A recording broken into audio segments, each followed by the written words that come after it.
오늘도 하나님의 주시는 은혜가 우리 가운데 충만하길 소망합니다. 오늘 말씀은 나를 버리리라 라는 제목으로 함께 말씀을 나누겠는데요. 요즘 이제 수요일날 이 마가복음 강해를 계속하면서 이 뒷부분 내용에서 조금 이제 어려워진 것 같아요. 제가 좀 쉽게 갈 수도 있는데 또 내용들을 좀 나중에 가서 우리 성도들이 볼 때에 이해가 안 가고 혹시라도 또 헷갈리고 이럴 문제들이 있을 때에 그것을 좀 이해할 수 있도록 한 번 정도 풀어드리는 거예요. 또 우리 연세 있으신 권사님들 그냥 뭐 편하게 하시면 되지 뭘 그렇게 해요.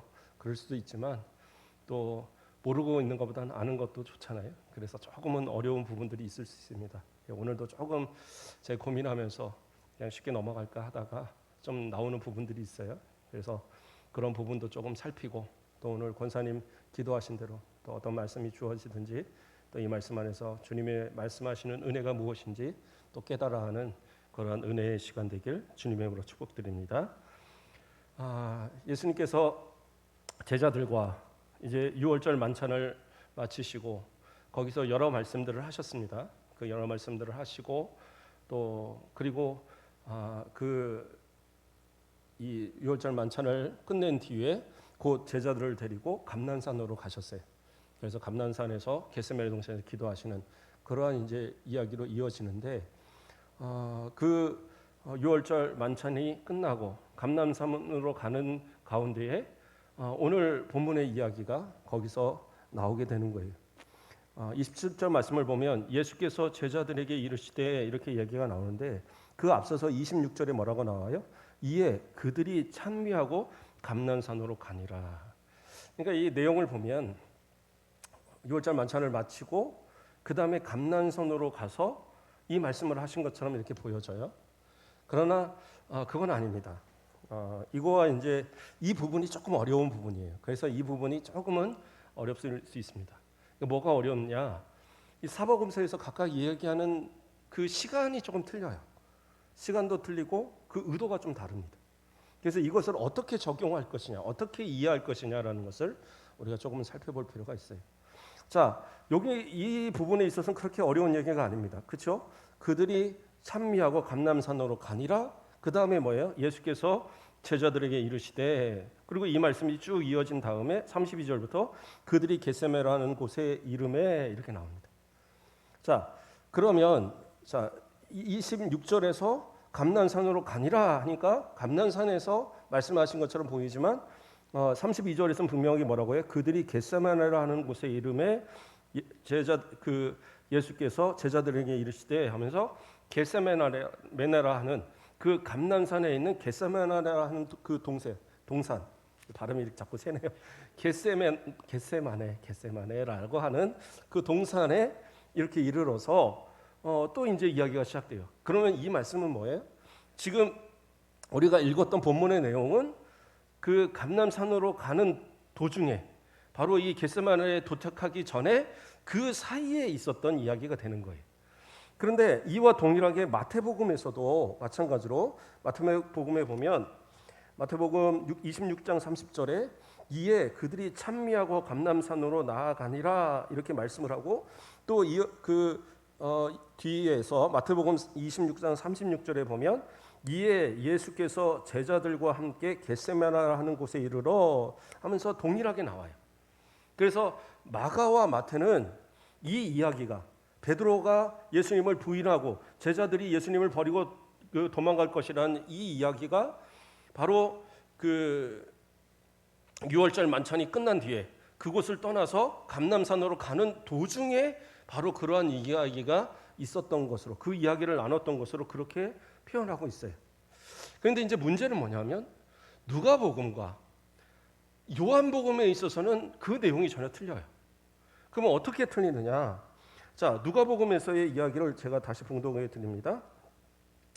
누가복음 22장 34절 말씀을 보면 이르시되 베드로야 내가 네게 말하노니 오늘 다 굴기 전에 내가 3번 나를 모른다고 부인하리라 이렇게 말씀하셔요.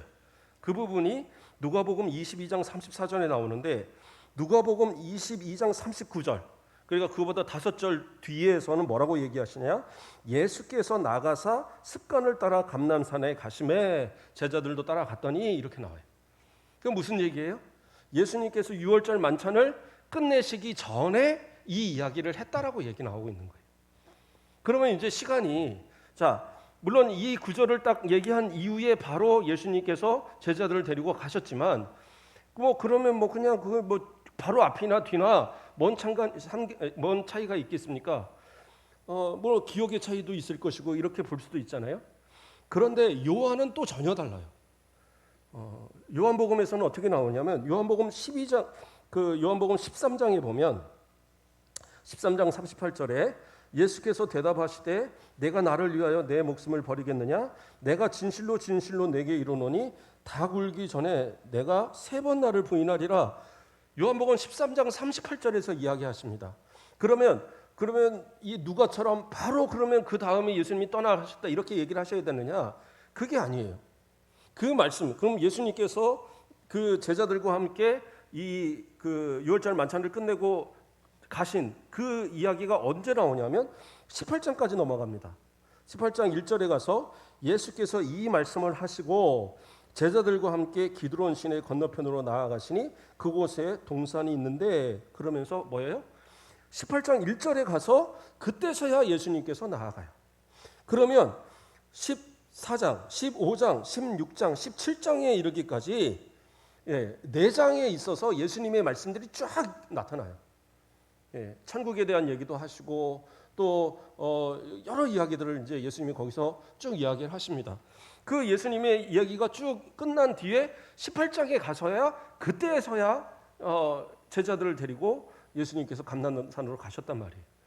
그러니까 요한복음에 의하면 예수님께서 이 베드로에게 또 제자들에게 너희가 나를 버리리라, 그리고 베드로 네가 나를 배신할 거야, 나를 부인할 거야 라고 말씀하신 것이 바로 감람산으로 가는 직전이나 아니면 감람산을 가는 도중이나 그때 일어난 이야기가 아니란 말이에요.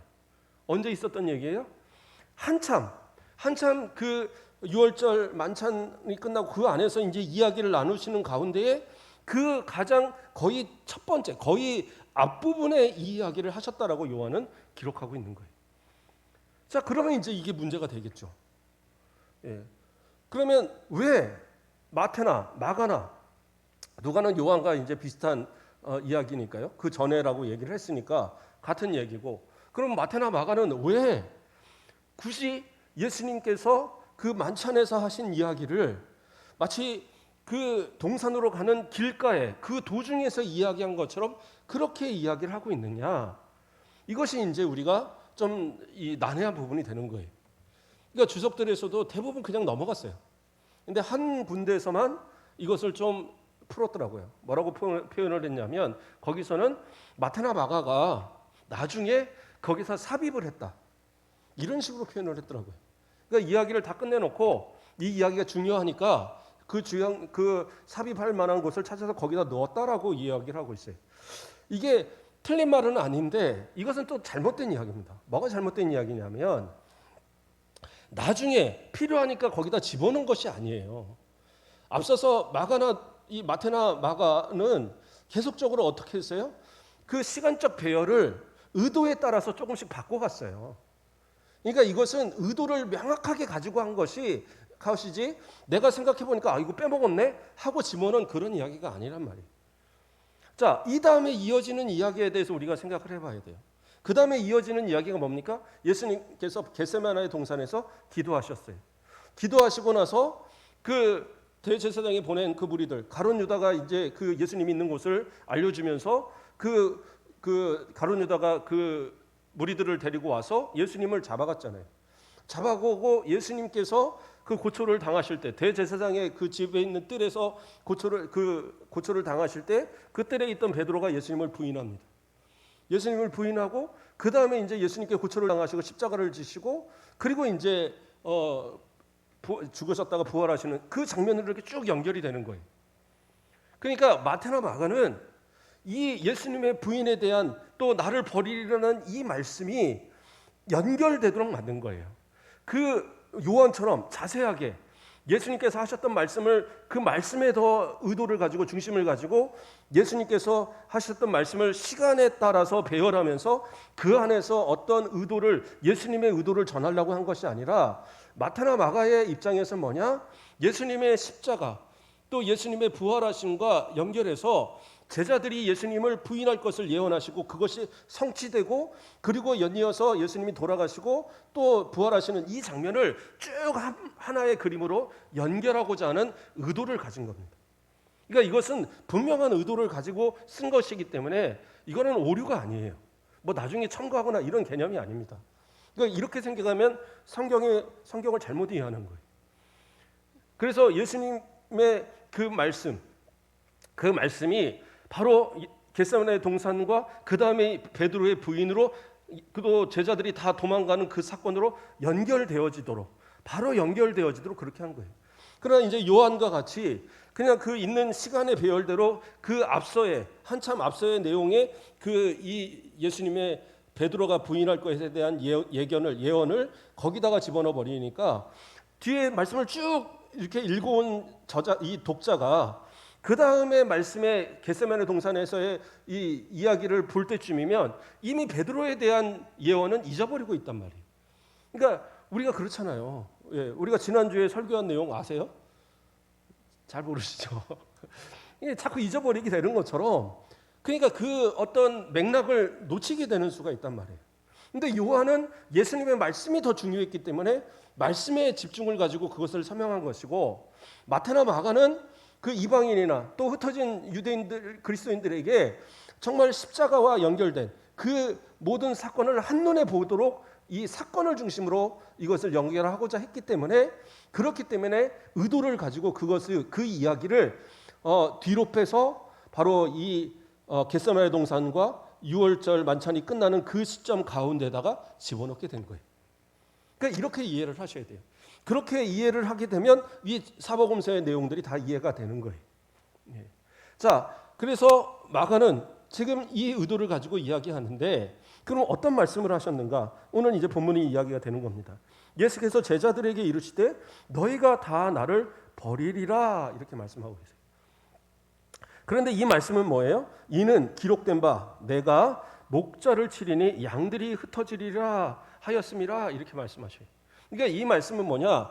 구약의 스가랴서에 예언되어진 스가랴서에 나온 하나님의 말씀을 인용해서 그 예언의 성취가 바로 내가 그렇게 십자가를 지고 죽으러 갈 때에 너희가 나를 버리고 다 흩어지는 그것이 바로 성취될 것이다 라고 이야기하고 있는 거예요.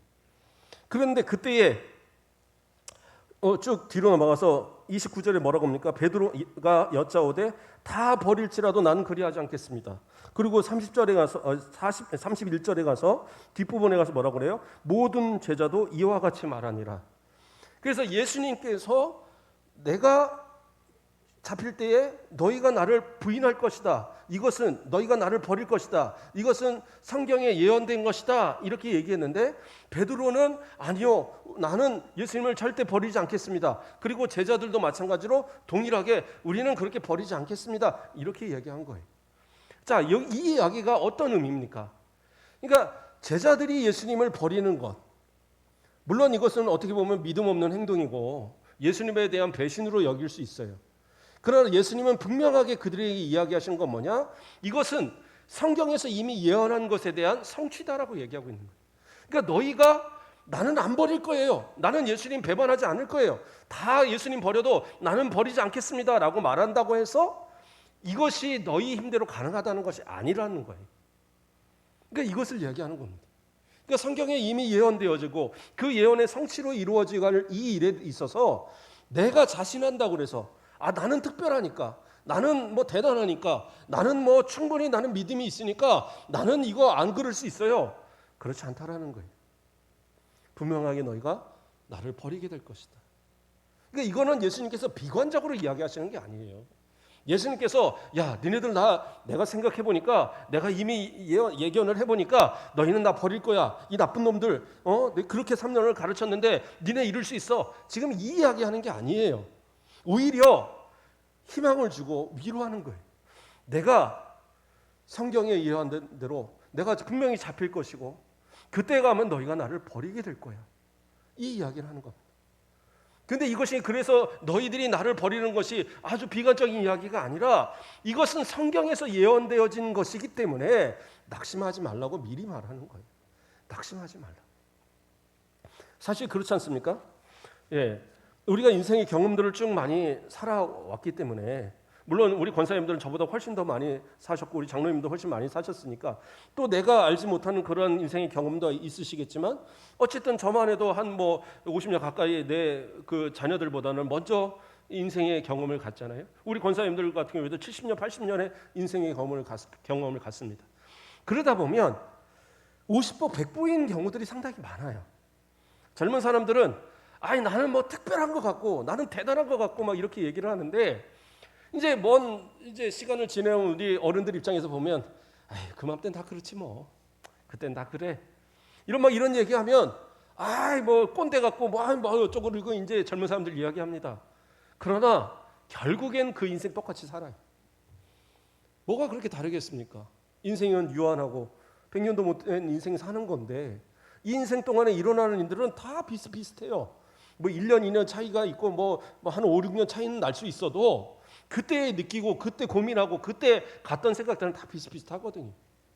제가 부교육자 시절에 제가 제일 힘들었던 것 중에 하나가 새벽 예배입니다. 새벽 예배 때 깨고 새벽 예배에서 뭐 하는 거 너무 힘들었어요. 그게 이제 목사 안수 받고 한 5년 이상 넘어가니까 그때부터 이제 몸에 좀 적응이 되더라고요. 그 전까지는 새벽에 일어나는 게 너무 힘들었어요. 잠도 잘 안 깨지고, 전화 이게 뭐 이제 알람 뭐 한 수십 개씩 켜놔도 가끔 이제 또 못 일어나는 수도 많이 있고, 그건 이제 다 피곤한 걸 알죠. 그래서 이제 이전에 뭐 제가 있던 교회에서도 마찬가지고 우리 교회에서도 마찬가지지만 부교육자들한테 제가 일부러 이제 아침에 좀 늦게 출근하도록 이렇게 배려를 합니다. 그러면 대부분의 교육자들이 이제 젊고 이제 힘이 있으니까 아침에 일찍 나타나요. 늦게 오라고 그래도 저희가 이제 좀 일찍 가는데 늦게 나타나고 뭐 일찍 나타나서 막 돌아다녀요. 그래서 왜 일찍 오냐고 그러니까 뭐 아침에 일찍 나니까 시간이 남는다는 거예요. 뭐 전혀 뭐 힘들지도 않고 그래서 일찍 나온다는 거예요. 그래서 제가 그러면 이제 꼭 하는 얘기가 있어요. 그래도 쉬어라. 쉴 시간 꼭 쉬고 그 다음에 조절을 하시라고. 한 달만 지나면 힘들어서 못 일어나는 일들이 생긴다. 그럴 일 없다는 거예요. 근데 아니나 다를까 한 달쯤 되면 아침에 자꾸 늦게 오고 또 막 졸고 막 그래요. 그래서 왜 그러냐고 힘들어 죽겠다는 거예요. 이게 몸에 익히지 않으니까. 이게 처음에는 이제 정신력으로 몇 번 일어나지만 그게 몸에 익숙하지 않으면 쉬우냐? 쉽지 않아요. 그러니까 우리 집사님 중에 어떤 분은 저한테 그러시더라고요. 전에 우리 특별 새벽기도 하고 목사님 이틀째에 아주 몸살 나 죽는 줄 알았다고. 그러니까 이 새벽 예배 안 하던 거 이렇게 하는 게 쉬운 게 아닌 겁니다. 우리 권사님들 이렇게 평생 해오시는 거 보면 대단하신 거예요. 대단하신 거예요. 그러니까 이거를 좀 가르쳐 줘야 되는데 대부분 뭐냐면 한두 번 나오다 보면 피곤하고 힘드니까 이러다가는 정말 지치고 쓰러지겠다 해서 포기하거든요. 그때 이제 알려주셔야죠. 조금만 더 하면 된다. 한 1년쯤 해보면 된다. 조금만 더 해보면 된다. 그러면 이제 할 수 있다. 몸에 익을 수 있다. 이제 이렇게 이야기하잖아요. 인생 경험을 가지고.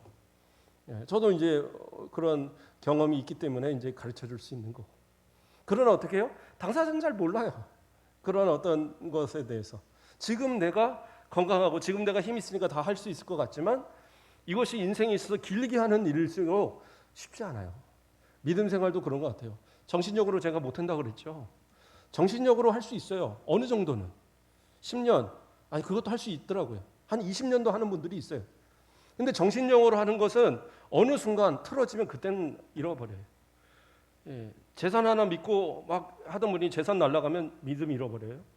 건강 의지하던 사람이 건강 날아가면 믿음 잃어버려요. 자녀들을 우상같이 섬기던 사람들이 자녀들이 내 뜻대로 뭐 좋은 데까지 않고 이러면 또 그것 때문에 실족해요. 그런 사람들이 있거든요. 그거 다 왜 그래요? 정신력 때문에 그래요. 정신력으로 믿음 생활해서. 전식력으로 되는 게 아니에요. 오히려 뭐예요? 주님을 섬길 때는 나를 부인하고, 그렇죠? 내 십자가를 지고 주님을 따라야 되는 거지. 나를 부인하지 못하면 내가 주인이 되고 내 능력을 의지하고 내 힘을 의지하면 어떻게 돼요? 주님을 부인하게 되는 거예요. 그것이 바로 우리의 모습이다라는 겁니다. 그런데 이 대부분의 분들은 어떻게 해요?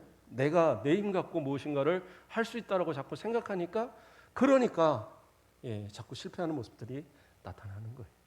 오늘 본문에서도 예수님이 얘기하시는 건 뭐냐? 왜 너희가 나를 버리리라 얘기하시는 거냐? 너희가 나를 버리고 나를 배반해서 인생에 너희들은 다 실패자야 이 이야기를 하는 게 아니라 그래 그럴 수 있다라는 거예요. 너희들의 믿음이 연약하기 때문에 분명히 나를 버리고 가는 그런 일이 있다. 그렇다고 해서 내가 너희를 정죄하거나 내가 너희를 미워하거나 내가 너희를 버리거나 그런 일 없다라는 거예요.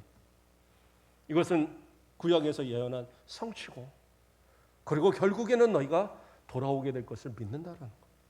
그렇기 때문에 그 이어지는 말씀이 뭐라고 얘기해요? 28절 말씀에 그러나 내가 살아난 후에 너희보다 먼저 갈릴리로 가리라. 뭐예요? 살아나겠다 이거예요. 내가 부활할 거다. 너희가 나를 버리고 가지만 나를 버리고 떠나가지만 베드로 네가 나를 부인할 거지만 그러나 어떻게 해요? 나는 분명히 살아나서 저 갈릴리로 나는 가 있겠다. 거기서 내가 너희를 만나겠다. 이 이야기를 하고 계세요. 그러니까 예수님께서는 소망을 주시는 거예요. 지금 힘들고 어렵지만 그래 나를 부인하고 나를 버리고 도망가는 그러한 너희들의 모습일 수밖에 없는 그러한 연약한 너희의 모습이지만 내가 너희를 버리지 아니하고 부활하고 그 다음에 갈릴리로 너희와 함께 먹고 마시고 전도하고 했던 그곳에서 내가 너희를 만날 테니까 너희는 그곳에 가서 나를 기다려. 이게 어떻게 너희가 나를 버릴 것이라는 나를 부인할 것이란 그것으로 인하여 비관적인 이야기입니까? 오히려 소망을 주는 얘기죠. 지금 마태나 마가가 굳이 이 말씀을 여기다 넣는 이유가 또 이겁니다. 나도 베드로도 이렇게 부인했고 그렇죠? 이 제자들도 예수님을 버리고 도망갔고 이러한 상황에서도 예수님은 결코 우리를 포기하지 않으시고 저 갈릴리에서 기다리겠다라고 말씀하시는 그 말씀을 우리에게 하셨다라는 것을 기록하고 있는 겁니다. 근데 문제는 뭐예요? 제자들은 앞의 이야기는 기억하는데 뒤의 이야기는 별로 신경 쓰지 않는 거예요. 예수님께서 내가 살아나서 내가 갈릴리에서 너희들을 만나겠다라고 하는 이 말씀을 중요하게 여기지 않고 그들은 그 앞서서 예수님께서 죽으실 때에 너희가 나를 다 버릴 거라는 이 말에 대해서 그러니까 베드로는 뭐라고 얘기합니까? 29절에서 베드로가 여짜오되 다 버릴지라도 나는 그리하지 않겠나이다 이렇게 얘기하는 거예요.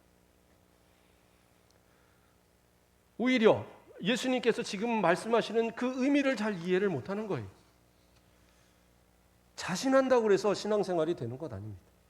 내가 자신한다고 해서 믿음으로 승리할 수 있는 것 아니에요. 오히려 나는 부족합니다.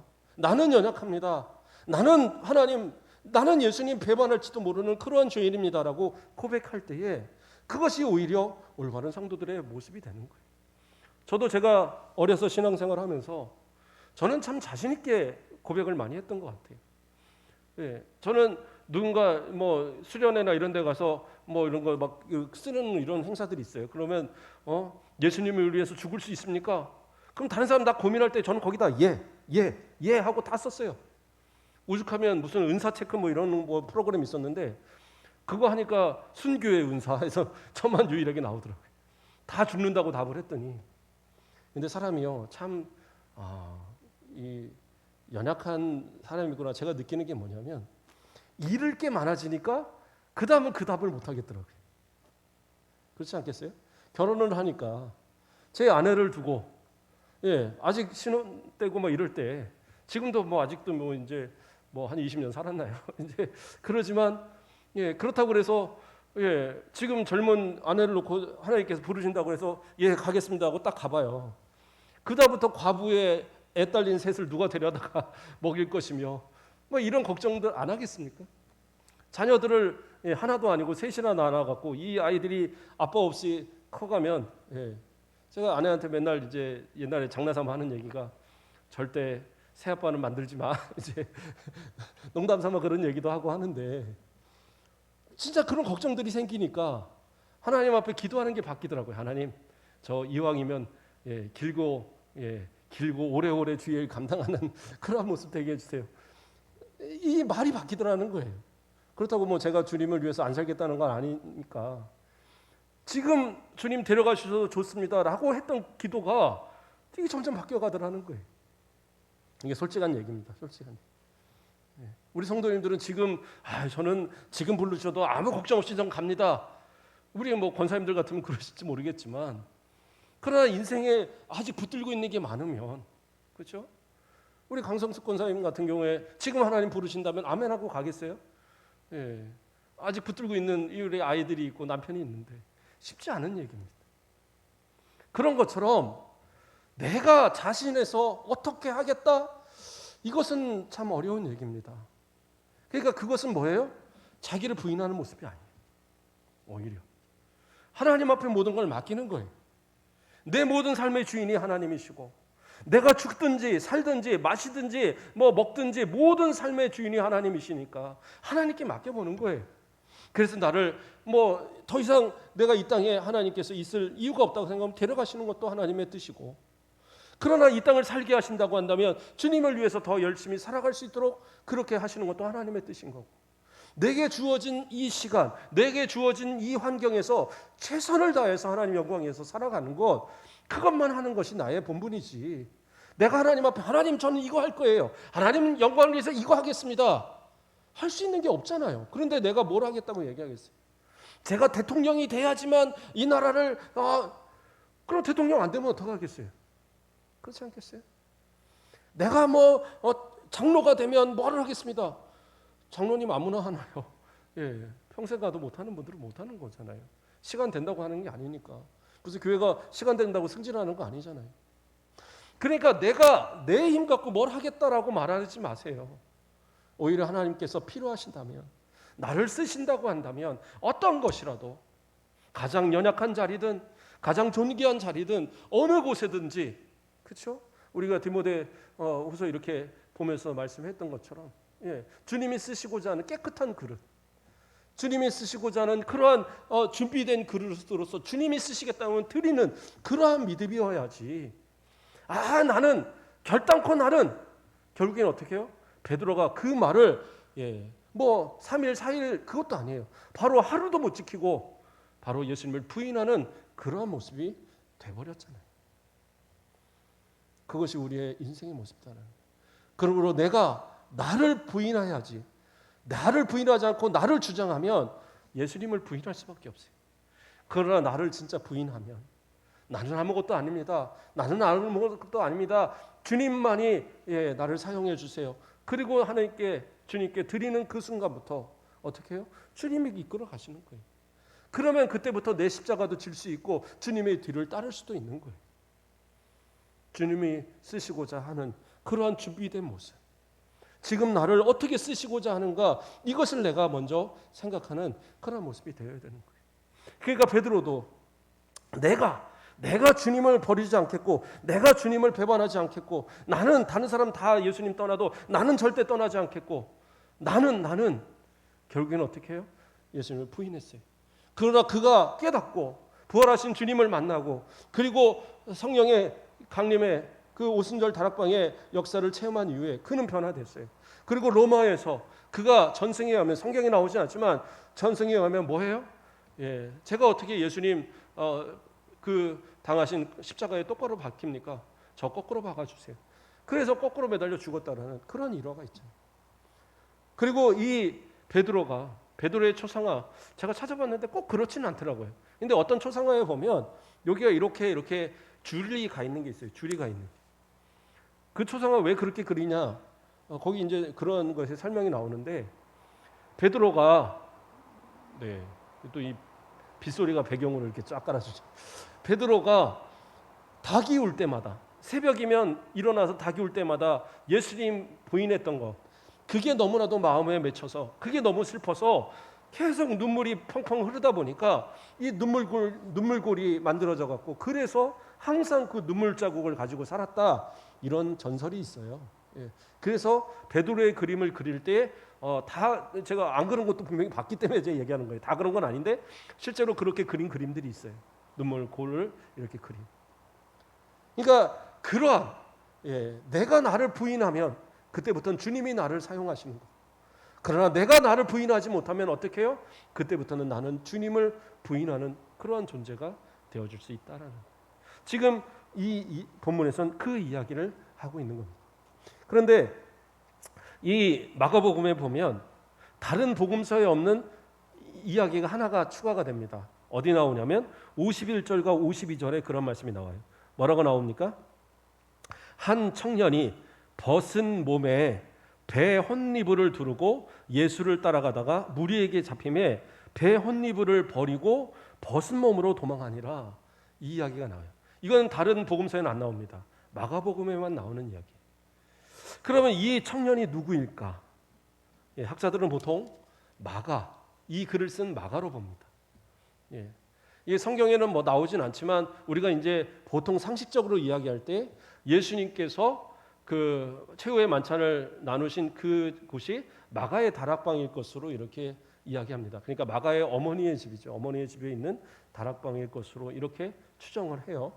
그리고 이제 오순절 다락방의 역사도 그 마가의 그 다락방이다 이렇게 표현을 하는데 정확한 건 아닙니다. 왜냐하면 성경에 기록되지 않았으니까. 그러나 우리가 이제 상식적으로 그렇게 이야기를 하는데 전승에 의하면 내려오는 이야기에 의하면 이 마가가 예수님께서 이제 그렇게 해서 집에서 이제 떠나가셨잖아요. 그래서 이제 겟세마네 동산까지 가신 것은 이제 알고 있는데 그 뒤에 이제 예수님께서 잡혀서 데려오시는 거예요. 그 길을 역행해서 이제 예루살렘으로 끌려가시는데 그 소리에 시끄러워서 잠을 깬 거예요. 그래갖고 덮고 있던 이불을. 근데 이제 이불이라고 하지만 이 헌니빌이라는 게 뭐냐면 평소에는 이렇게 두루마기처럼 이렇게 두르고 다니는 겉옷이에요, 겉옷. 근데 이것이 이제 잠잘 때는 펴서 이불로 대용으로 쓴답니다. 이스라엘에서 그렇게 보통 이제 야전에서 그렇게 많이 하는데 그러니까 이제 속옷도 입지 않은 채로 이제 그러고 자고 있었던 거예요. 그러다가 이제 시끄러우니까 밖에 구경하려고 그 헌 이불을 이렇게 두르고 그냥 그 하나로 이게 끈 하나만 묶고 이제 그리고 이제 갔던 거예요. 그리고 이제 뭐 하나 이렇게 하고 봤더니 예수님이 잡혀가는 거예요. 그때 이제 사람들이 마가 저 사람 저 예수님한테 그 집도 제공하고 뭐 하고 다 했던 예수님 따르는 예수님 제자들 중에 하나다 그러니까 뭐예요? 옷을 잡으니까 홀딱 벗어놓고 알몸으로 도망갔다라는 거예요. 그 이야기를 차마 마가는 자신의 이야기를 그 부끄러운 이야기를 여기다가 쓰고 있는 거예요. 나도 제자들뿐만 아니라 예수님의 12 제자뿐만 아니라 나도 예수님을 믿는 사람이었고 나도 예수님을 따르는 사람 중에 하나였지만 결국에 나도 예수님 버리고 도망갔더라. 그 이야기하고 있는 거예요. 지금 이 글을 쓰고 있는 마가는 로마에 핍박받고 있는 베드로가 이미 죽고 그 로마에 핍박받고 있는 그들에게 힘을 내라고 예수님께서 우리를 위해서 돌아가셨고 이 고난의 끝에 예수님이 부활하시고 또 다시 오실 예수님께서 약속하셨던 그 사실들을 설명하기 위해서 정말 그 앞에서부터 예수님의 이야기들을 이제까지 달려왔는데 여기서 이야기하는 게 뭐냐? 나도 연약한 인간이다라는 거예요. 이 글을 쓰고 있는 나도 연약한 인간이다. 마가 나도 그러한 사람이다라고 본인이 이야기하고 있는 거예요. 어떻게 보면 베드로의 이 대를 이어서 이 대 로마의 복음의 전도자로서 이 복음서를 기록하는 대단한 마가일 수 있는데 그러나 이 마가는 뭐예요? 자기는 연약한 그러한 존재다라고 쓰고 있는 거예요. 심지어 나중에는 뭡니까? 이 사람이 이제 바나바의 생질이잖아요. 결국에는 1차 전도여행 때 너무 힘들어 그래갖고 바나바하고 바울하고 전도하는데 뒤로 도망갔던 사람이 마가잖아요. 그러니까 원래 참 연약했던 사람이에요. 그러나 디모데후서 그 뒤에 보면 이 바울이 그렇게 이제 같이 여행하는 걸 나중에 2차 때 반대했던 이 바울이 마가를 보고 싶다라고 마가를 나에게 오게 해달라고 그가 나에게 정말 유익하다 사랑하는 마가를 데려와라 이런 이야기를 이제 마가 이 디모데후서에 기록하고 있거든요.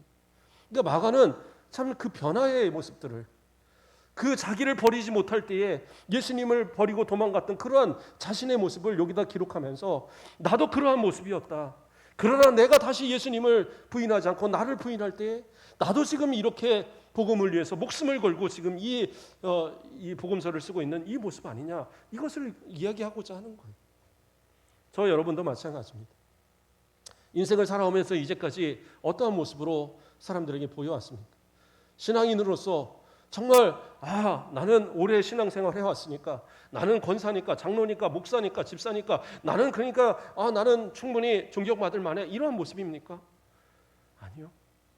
나도 부족한 죄인이고, 나도 연약한 사람이고, 나도 언제든지 넘어질 수 있는 그러한 존재지만, 그럼에도 예수님을 위해서, 주님을 위해서 나는 항상 준비되어진 모습으로, 주님이 받으시기를 소망하는 모습으로 나는 그렇게 살아가고 있습니다. 이게 우리의 모습이어야 된단 말이에요. 주님이 원하신다면 목숨마저도 주님께서 사용하세요, 드리겠습니다, 이러한 모습이어야지, 내가 아니라는 거예요. 내가 할 수 있는 게 뭐가 있어요? 내가 할 수 있는 것이 뭐가 있고, 이제까지 받은 은혜, 말 그대로 하나님의 은혜였지, 내가 주장해서 이제까지 이룬 것이 뭐가 있으세요? 하나도 없는 것 같아요. 저도 마찬가지예요. 목사님 된 지가 벌써 2005년도부터니까 상당히 오래됐어요. 꽤 됐습니다. 그런데 이제까지 오면서 하나님의 은혜로 정말 목사도 되고, 우리 순천 가옥교회 담임도 이렇게 됐지만, 그러나 내가 한 것이 있느냐? 아무것도 없는 것 같아요. 주님이 사용하시니까 하고 순종할 것밖에 없습니다. 근데 어느 순간 내가 나를 부인하지 못하면 나도 또 주님 부인할지 몰라요. 장담할 수 없는 것. 그게 우리의 모습이다. 다 나를 버리리라. 이 말씀 그대로 다 버렸어요.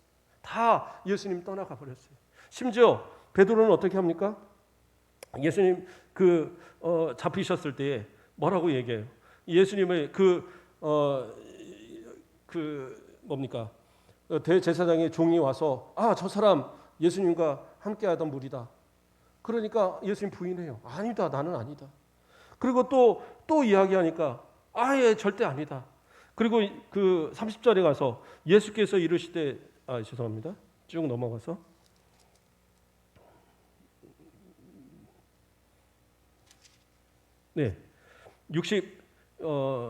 70 그렇죠? 71절에 가보면, 그러나 베드로가 저주하며 맹세하되 나는 너희가 말하는 이 사람을 알지 못하니라. 세 번째 가서는, 그렇죠? 저 사람이 예수를 따르는 그 도당이다 얘기하니까 나는 절대 모른다. 그러면서 뭐예요? 저주하며 맹세했다고 나와요. 그렇다고 이것이 예수님을 저주했다는 얘기는 아닙니다. 그러니까 이 당시에 맹세의 방법 중에 하나예요. 뭐예요? 우리도 그런 얘기 있잖아요. 내 말이 틀리면 내 손에 장을 짓지, 뭐 이런 거 있잖아요. 난 천벌 받아도 좋아, 뭐 이런 얘기하는 거 있잖아요. 그런 얘기하는 거예요. 지금 그렇게 얘기하는 겁니다. 내가 만약에 예수님 믿는, 내가 예수님 제자면, 예수님하고 관계 있으면, 내가 만약에 예수님을 안다 그러면 나는 그냥 하나님 앞에 천벌 받아도 좋아. 그 말도 안 되는 얘기야 하면서 그렇게 저주했다라는 거예요. 그 저주의 맹세를 했다는 거예요. 그러니까 이렇게까지 베드로가 순간 자신의 목숨을 지키려고 그러한 변명과 그런 악한 모습들을 보였던 거예요. 그런데 예수님께서는 이 사실을 이미 이야기하셨어요. 그리고 뭐라고 얘기하셨어요? 갈릴리에서, 부활해서 갈릴리에서 분명히 만나겠다라고 약속했어요. 그런데 이 약속을 베드로는 어떻게 해요? 믿었는지는 정확히 모르겠습니다. 그러나 어떻게 해요? 분명히 사흘이라는 시간들을 기다렸어요. 제자들과. 예수님께서 부활하시겠다라고 이제까지 얘기하셨던 그 말씀들을 기억하면서 갈릴리로 가지는 않았습니다. 예루살렘 근처에서 있으면서 그게 숨어있던 그들이었죠. 그러나 어쨌든 기다렸습니다. 근데 반면에 가룟 유다는 어떻게 해요? 가룟 유다는 예수님을 팔았습니다. 은 30에. 그래서 그 돈 갖고 뭐 써먹기라도 했습니까? 제사장들한테 가서, 그 장로들한테 가서 이거 다시 받고 예수님 풀어주면 안 될까요? 말도 안 된다. 그럴 수 없다. 네 죄는 네가 알아서 책임져라. 그러고 돌려보내니까 에이 하고 돈을 갖다 집어 던져버리고 자기는 가서 목매달아 죽었어요. 근데 이게 얼마나 비참한 모습입니까? 제가 볼 때는 예수님을 부인했던 베드로나, 예수님을 버리고 떠나갔던 제자들이나, 예수님을 팔아먹은 가룟 유다나 50보 100보예요. 근데 차이는 뭐냐? 가룟 유다는 기다리지 못했고 다른 제자들은 기다렸다는 사실. 예수님의 말씀을, 지금 내 상황이 정말 비참하고 정말 내가 죄스럽고 정말로 악한 상황에 이제는 도저히 이 정도 갖고 예수님이 용서하실까라고 생각하는 그 정도임에도 불구하고 어떻게 해요? 기다릴 수 있었다라는 거. 정말 면목이 없었다라는 것을 어떻게 알 수 있느냐? 요한복음을 보면 알 수 있어요. 제자들과 이 베드로가 어떻게 했어요? 예수님이 부활하신 예수님을 2번 이상 만났어요. 그랬음에도 불구하고 나는 티베라 바다로 고기 잡으러 가겠다. 그리고 가버리잖아요. 왜요? 면목이 없었어요. 예수님을 기다리긴 했지만, 예수님이 살아나신다는 소식을 기다리고는 있었지만, 그러나 그 앞에 설 만큼의 면목은 없었다. 그러나 그래도 참고 견뎠다라는 거예요. 그때 어떻게 해요? 예수님이 찾아와 주셔서, 약속대로 만나 주셔서, 그 갈릴리 바다, 디베라 바다에 가서 그들을 만나 주시고, 그들을 다시 하나님의 일을 위해서, 예수 그리스도를 위해서 살아가는 사도의 직분을 다시 회복하도록 하나님이 인도하셨다. 예수님이 인도하셨다는 사실이, 그게 예수님의 약속이고 예수님의 성취하신 말씀의 모습이었다는 것. 그러나 가룟 유다는 어떻게 해요? 기다리지 못했어요. 과연 나를 용서하실까? 아니, 난 용서받지 못해. 그럴 바에는 나는 살아서 뭐해? 그리고 죽어버린 거예요. 어떠한 죄라도 사람들은 저 사람은 사형을 해야 돼. 저런 사람은 무기징역을 해야 돼. 콩밥을 한 30년 40년 먹여야 돼. 아무리 이런 죄라 할지라도 예수님 앞에 회개하면, 예수의 이름으로 회개하면 다 용서받아요. 그것을 믿지 못하면 가룟 유다처럼 인생이 실패할 수밖에 없습니다. 그러나 주님은 분명하게 얘기하셔요. 뭐예요? 내가 살아난 뒤에 저 갈릴리에 가서 너희를 만날 것이다. 마찬가지로 저와 여러분에게도 약속하십니다. 뭐예요?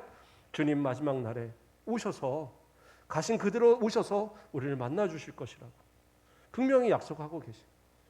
그것을 믿는다고 한다면 우리는 어떻게 해요?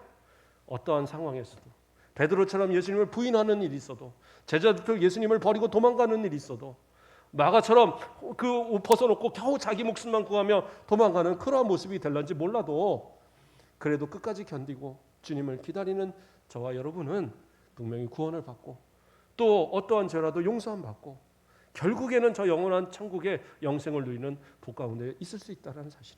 이것만큼은 결코 잊지 마셔야 돼요. 이것만큼은 결코 흔들려서는 안 돼요. 더 나아가서는 어떻게 해요? 변화된 베드로처럼, 또 나머지 그 11사도의 모든 사도들처럼, 다 도망갔던 그들이 곳곳에서, 심지어 의심받는 도마라고 맨날 우리가 욕하는 그 도마도 결국에는 저 인도까지 가서 가장 멀리 복음을 전했던 그런 모습, 그리고 하나같이 다 순교하는 모습들로 주님을 만났던 그런 모습들이었다는 사실. 저와 여러분도 마찬가지로 주님의 오심을 고대하면서, 비록 인생에 있어서 여러 번 예수님을 버리는, 예수님을 부인하는 이러한 모습들이 반복된 우리라 할지라도, 주님 다시 오실 그 약속을 고대하고 기다리면서 주님과 또 만날 그날을 기대하고, 항상 내 마음 가운데 나를 부인하고 내 십자가를 지고 주님의 뒤를 따를 수 있는 진짜 우리 믿음의 성도들 되시길 주님의 이름으로 축복드립니다. 기도하겠습니다. 사랑의 하나님, 감사를 드립니다. 우리를 사랑하여 주시고 주님께서 우리 가운데 항상 함께 하심을 감사를 드립니다. 우리는 연약하여서 이제까지 주님이 함께 하시고 도우시는 은혜로 살았음에도 불구하고, 내가, 내 시간이, 내 환경이, 내 주어진 모든 것들이 이유로 인해서 하나님의 그 일을, 또 하나님 앞에 예배하는 일을, 주의 말씀대로 살아가는 일을 소홀히 하고, 또 마치 예수님을 부인했던, 예수님을 버리고 도망갔던 제자들처럼 인생의 모습 속에 우리를 내맡겨 버리는 그런 모습은 아니었습니까?